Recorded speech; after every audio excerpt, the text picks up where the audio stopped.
విభజన బిల్లుపై చర్చ సందర్భంగా తెరాస కాంగ్రెస్ సభ్యుల మధ్య ఆసక్తికర సంవాదం నడిచింది. తెలంగాణ ఉద్యమానికి బీజం వేసింది వైఎస్ రాజశేఖర రెడ్డి తెరాస ఎమ్మెల్యే కేటీఆర్ సోనియాతోనే తెలంగాణ సమస్యకు పరిష్కారమని గతంలో అనలేదా అని ప్రశ్నించారు. ఈ క్రమంలో మంత్రి శైలజనాథ్ జోక్యం చేసుకుని తెలంగాణ ప్రజలకు ద్రోహం చేస్తోంది తెరాసనేనని ఎదురుదాడికి దిగడం గందరగోళానికి దారితీసింది. మంత్రి వ్యాఖ్యలకు నిరసనగా స్పీకర్ పోడియం వద్ద తెరాస సభ్యులు ఆందోళనకు దిగారు. సాక్షాత్తు ముఖ్యమంత్రే కాంగ్రెస్ నిర్ణయాన్ని తప్పుపడుతున్నారని కేటీఆర్ ఎద్దేవా చేశారు. ఈ క్రమంలో జోక్యం చేసుకున్న సీఎం కిరణ్ అధిష్టాన నిర్ణయానికి ఎందుకు వ్యతిరేకంగా ఉన్నానో సభలో మాట్లాడేటప్పుడు సమగ్రంగా వివరిస్తానని వెల్లడించారు.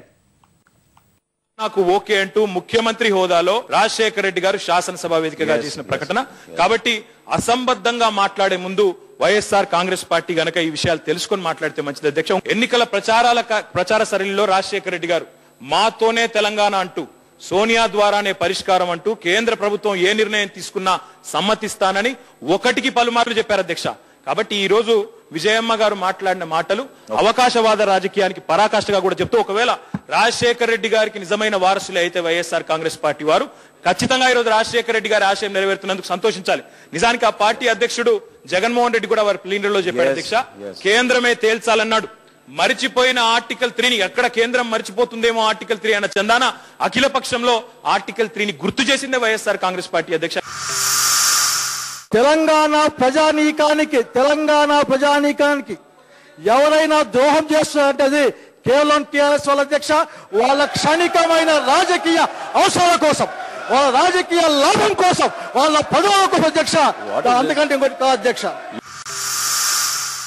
2004లో మాట ఇచ్చిన కాంగ్రెస్ పార్టీ ఒప్పుకున్న ముఖ్యమంత్రి గారు, శాసనసభ వ్యవహారాల మంత్రి గారు ప్రతి ఒక్కరూ చెప్పారు అధ్యక్ష. ఇదే శాసనసభ వేదికగా కిరణ్ కుమార్ రెడ్డి గారు కూడా చెప్పారు అధ్యక్ష, అధిష్టానం ఏ నిర్ణయం తీసుకున్నా తూచా తప్పకుండా పాటిస్తానని కిరణ్ కుమార్ రెడ్డి గారు శాసనసభ రికార్డుల వేదికగా చెప్పారు అధ్యక్ష. ఈ రోజు తిరగబడతా ఉన్నారు. ఇది అవకాశవాదం కాదని నేను అడుగుతా ఉన్నాను. అవకాశవాదం అంటే ఏదేదో అన్పార్లమెంటరీ పదం అన్నట్టు మంత్రి గారు మాట్లాడడాన్ని నేను ఖండిస్తా ఉన్నా అధ్యక్ష. నేను ఆ వ్యాఖ్యలు ఉపసంహరించుకోవాలని వారికి విజ్ఞప్తి చేస్తా ఉన్నా. నేను మొన్ననే చెప్పాను, హౌస్కి చెప్పాను, నేను మాట్లాడేటప్పుడు మా హైకమాండ్ తీసుకున్న నిర్ణయానికి నేను భిన్నంగా వ్యతిరేకంగా ఎందుకున్నాను కూడా ఈ హౌస్కి చెప్తానన్నాడు. సో నేను మా హైకమాండ్ నిర్ణయాన్ని నేను పాటిస్తానని చెప్పిన మాట వాస్తవమే. పబ్లిక్ మీటింగ్లో చెప్పాను, ఇక్కడ కూడా. కానీ అది హేతుబద్ధంగా లేదు, సక్రంగా లేదు అని ఈ హౌస్లో చెప్పిన తర్వాత నేను ఎందుకు విభేదిస్తున్నాను ఆ నిర్ణయాన్ని కానీ ఈ హౌస్కు చెప్తాను, ప్రజలకు చెప్తాను.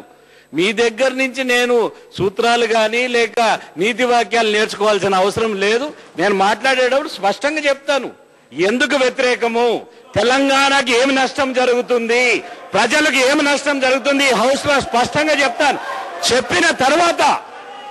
నేను చెప్పిన తర్వాత మీరు మీ రియాక్షన్ ఏ విధంగా ఉంటుంది, తెలంగాణకి ఏ సమాధానం చెప్తారు, తెలంగాణ ప్రజలకు జరిగే నష్టాన్ని ఏ విధంగా పూడుస్తారని మీరు చెప్పేదాన్ని బట్టి చూద్దాం.